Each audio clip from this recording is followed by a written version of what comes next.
I like to make cool stuff out of rusty crap.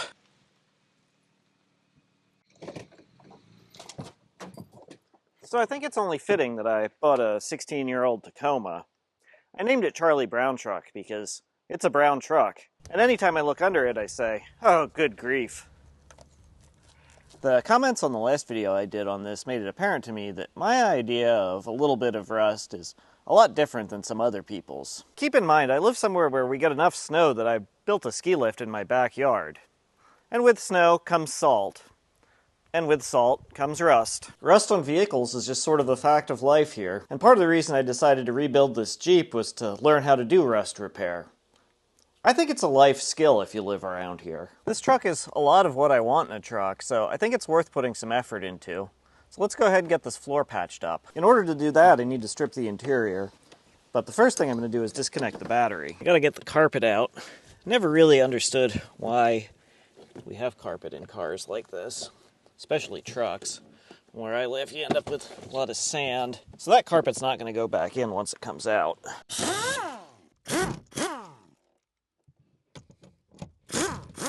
Anytime you see yellow connector or yellow wiring, it's part of the airbag system. I don't think unplugging this would make it go off, but that's why I disconnected the battery first. It's better safe than sorry.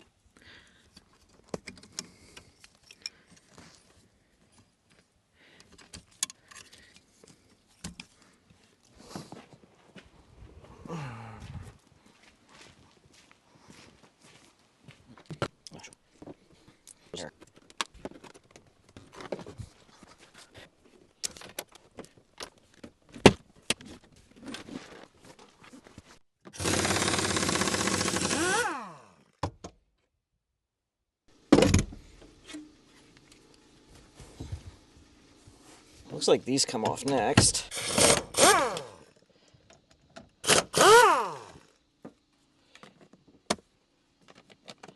Stick those back on. Got the bolts out of this. I think they're just some clips holding it in.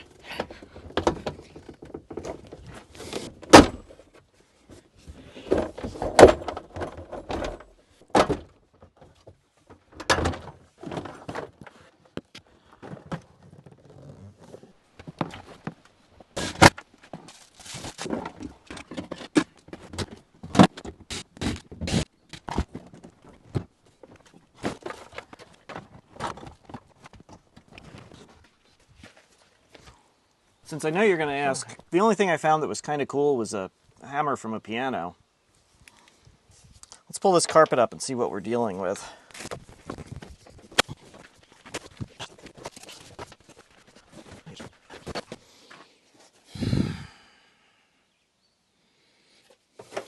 I did the first round of vacuuming. I'm sure there will be more.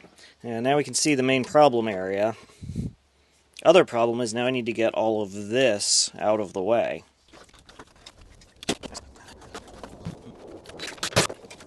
Oh, where's this other wiring connector? Of course, this is also what I tapped into for my backup camera wiring. Well, we'll figure that out later. Well, at least I can get this one out of the way for now. I had to run out and grab a trim removal tool, but I got all the wiring pulled out here. Just pulled up, out of the way, zip tied.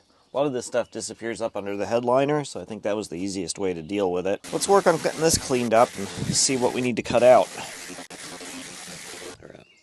Gotta say, the needle scaler does a really good job of breaking up this old sound deadening, and it does a pretty good job of testing the metal to see where it's bad. But, unfortunately, I can say that that went from bad to worse. In addition to the holes here, I've got one there, one there, one there, one there, and a couple more on the passenger side. So, I'm going to start drilling out some spot welds. I've got to say, I really hate drilling spot welds, because they're a little bit hardened from welding. All of my spot weld specific drills are a bit dull. Using some Anchor Lube helps some, but for the most part, I just used a regular carbide drill to start the hole. And on the ones that I knew were into metal that I was going to replace anyway, I didn't worry about blasting through both layers. I mean, I still blasted through both layers and a lot of the metal that I wasn't going to replace too, but I tried not to. Since a lot of the front of the riser doesn't need to come out, it's going to be easier to just cut it off and weld it back together later.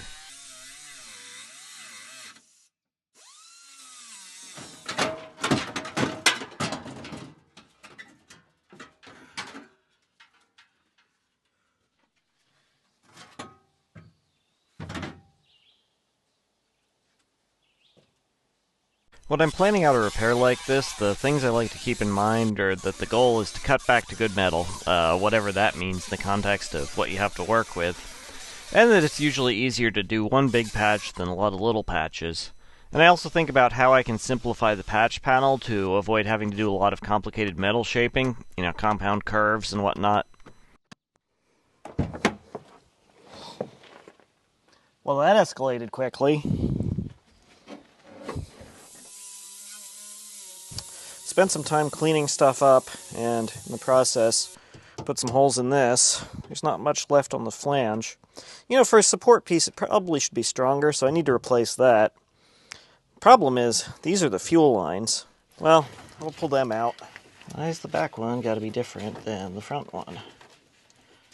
I'm really not sure this comes out this way.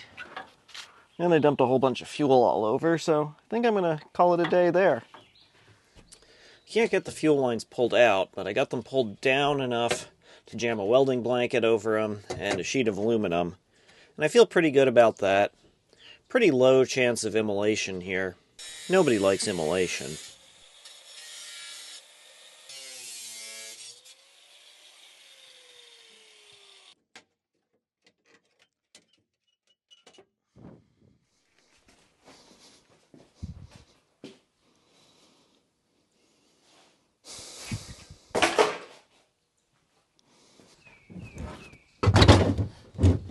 I don't know why I didn't do that to start.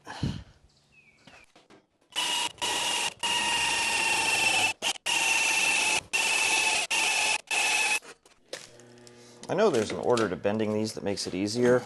I don't remember what it is. Yeah, it looks probably about right. I also know you don't want to go exactly to 90 degrees. That looks pretty close. About 80 degrees, maybe a little more. Maybe we'll go 85.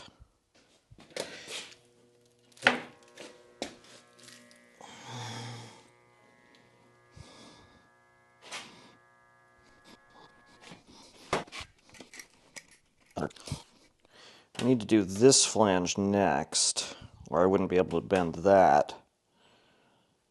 So I need to work out from here to figure out where that is.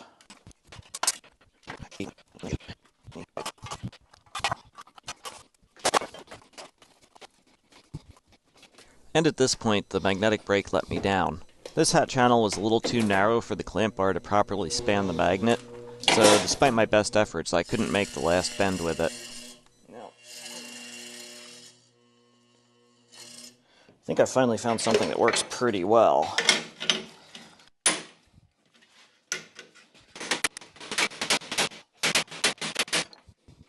Alright, well, I beat on that a little more, and I'm to the point where I'm going to call that good enough. And this is one of those cases where good enough is perfect, and perfect would be way overdone.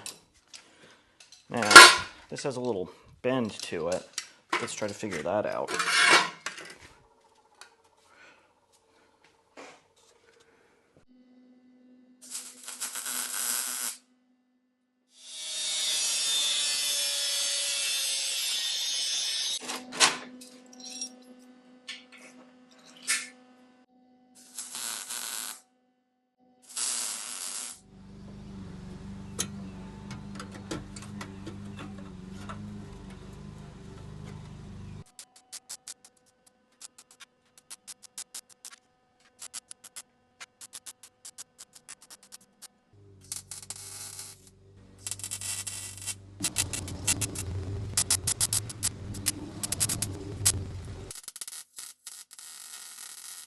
Of course, since I cut a bigger hole in the floor than I was planning on, I need a bigger piece of metal than I had.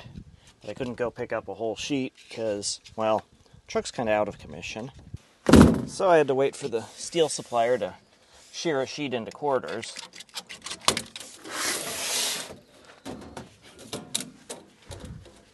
While I was waiting for that, I got everything prepped in here, got some weld-through primer on it, and I welded up the 2 holes on the passenger side. Those should look great once they're covered with Dynamat. The problem I've got now is I'm just about out of nice weather. We're in sort of a weather pattern where we get a few nice days, and then it rains for a few days. I was hoping I could get it done in this window of weather, but it's supposed to thunderstorm later today, so I probably ought to try to roll this into the shop. Of course, with the battery disconnected, I can't shift it, but there should be a shift block override under this little cover.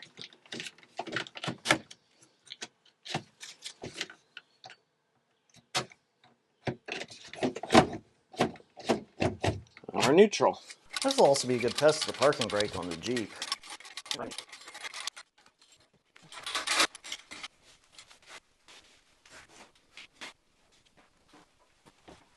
And move this out of the way too. Not totally sure how I want to go about patterning this. It's kind of one of those things where in order to fit it, I kind of need to shape it a little bit, so I think maybe I start putting a little shape in it now, and then I can scribe it from the bottom. Actually, I don't need that. I need here. I can't even get here. And I can't get there either. Well, I can get back here, though. Alright, well that gives me some ideas.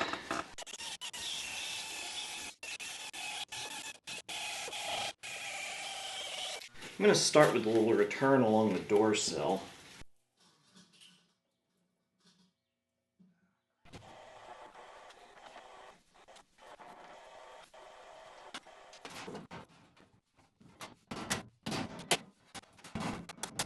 I'm going to use some tape so I can mark out where I drilled out the original spot welds so that I can drill back into them. Hopefully get my plug welds there, because there's a little divot there that would be nice to fill in if I can.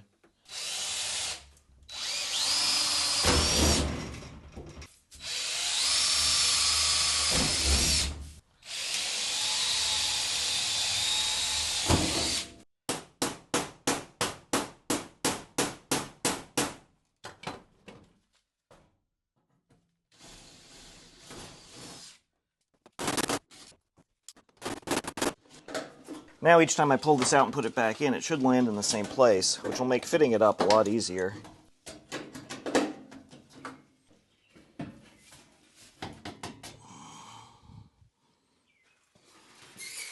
I don't really get to use the bead roller I built a whole lot, but since I've got it, I figure doing a pattern that kind of vaguely matches the original is pretty good practice with it, and it'll add a bit more structure to the panel.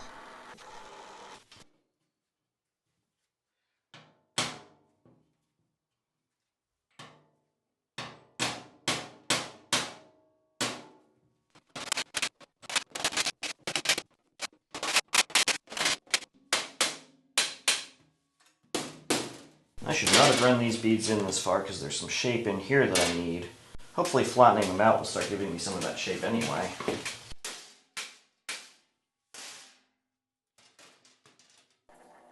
And I really haven't used the tipping dies very much, but they're pretty ideal for this, and the stretch for making those beads too long worked out just about right to give me the shape I needed.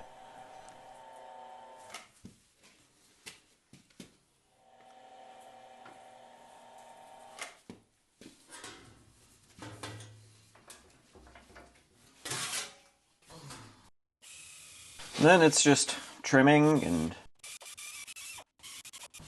putting it back in, bending,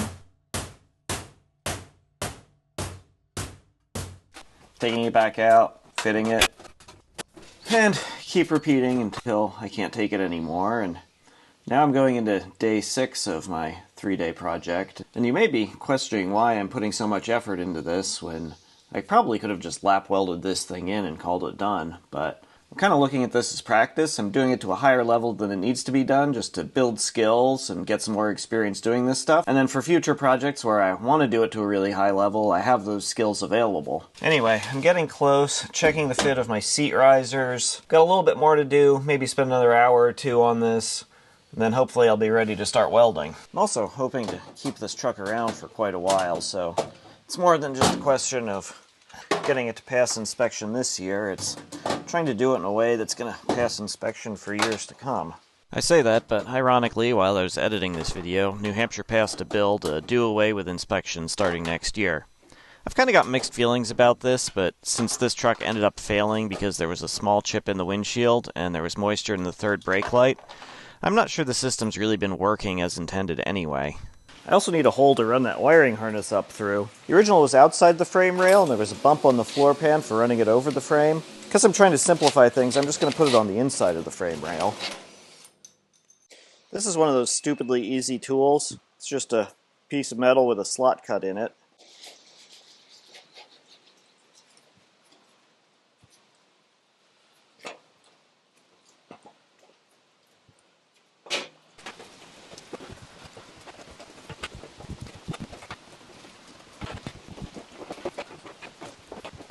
Normally I make jokes about everything fitting absolutely perfectly the first time, but that one's pretty good. I'm going to leave it there.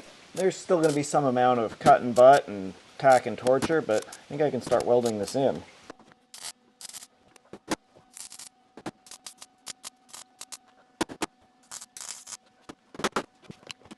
Somewhere in the process of packing this in, the memory card on my camera filled up, and then because it's Saturday, I ran out of gas for the MIG welder. I swapped over to TIG welding and got some of it done. It turns out that I'm pretty terrible at TIG welding sheet metal, but again, this is good practice. I got more gas for the MIG welder, so I'm going to finish tacking it in with that. And since this is supposed to be practice, so I might as well use the TIG welder to finish it up. Practice is kind of a funny thing. You can spend a lot of time working on making pretty beads on nice, clean, straight coupons on your workbench, but does that really prepare you for being bent over in a rusty truck, running the foot pedal with your knee? Eventually I abandoned the foot pedal anyway. With as humid as it's been, everything in my shop has been flash rusting, but this all cleaned up pretty well, and everything got a coat of primer with only a slight concern for keeping the overspray contained.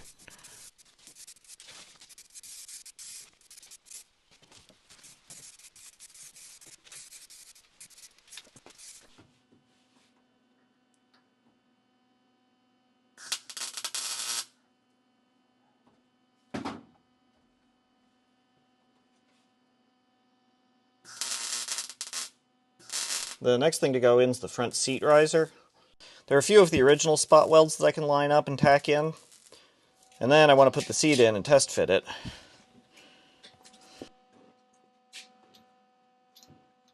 And this is the perfect example of why you can't test fit too much, because where I have the riser right now, the holes in the back don't line up. I'll bump that around, get that lined up. The other advantage of using the TIG welder is because it doesn't splatter nearly as much, I can weld with the seat in place.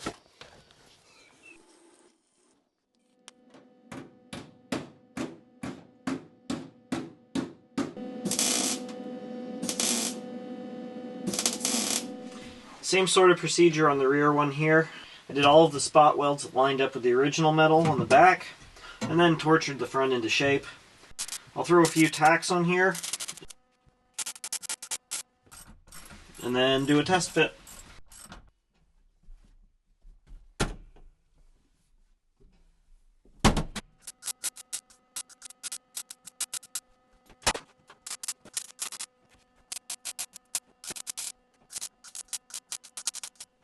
I've got one more piece to weld in here, which is this brace that goes under the truck between two of the rotted out areas.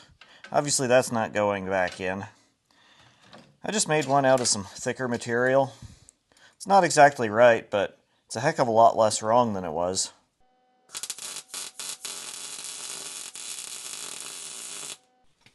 I'm finishing off everywhere I welded with a coat of 2-part seam sealer. That way if there's any porosity in the welds, moisture won't get into it.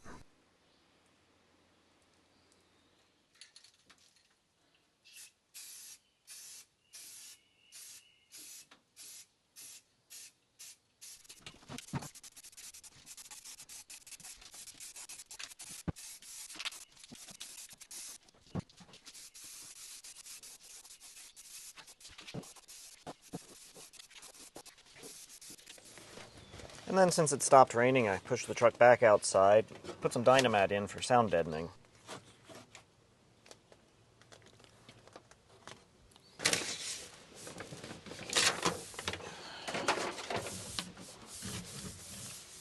Once that was sufficiently smashed down, I put the padding down and some new vinyl flooring. I got this from Rock Auto. I think it was like $150, came with all the padding. Seems like a pretty good deal. This stuff smells like a beach ball. This is custom formed for this truck, but it's still trimmed to fit, so you kind of have to get it in place. Trim a little bit, make sure you got it in the right spot, trim a little more, bump it around. Just kind of keep bolting things in as you go.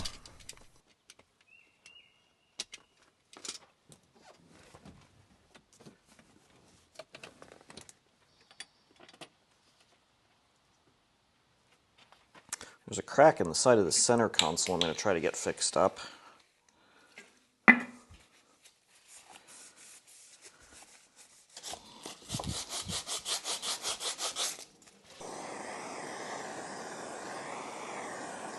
I'm going to try some JB Weld plastic bonder on there.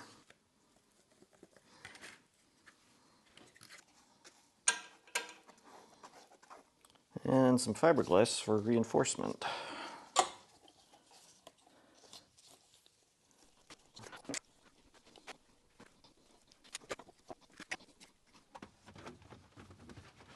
This repair didn't come out perfect, but I'd say perfectly good enough.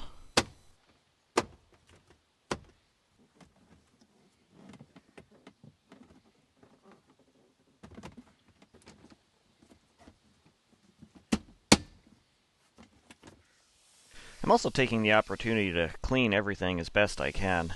Gotta say, detailing your car is way easier when it's all taken apart.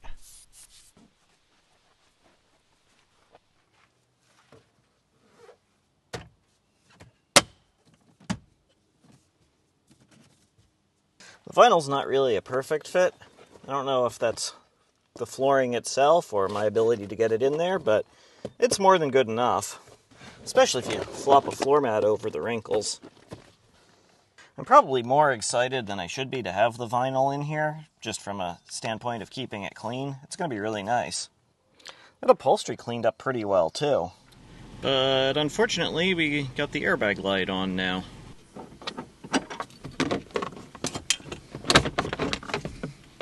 Looks like I missed the plug on the seatbelt.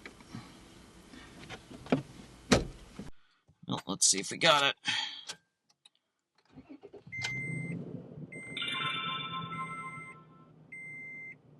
You're still there? Oh, goodbye. Perfect. The underside of the truck got basically the same treatment as the inside, primer, seam seal, paint, and then I spent a while knocking back the worst of the rust everywhere else and hit it with some rust reformer.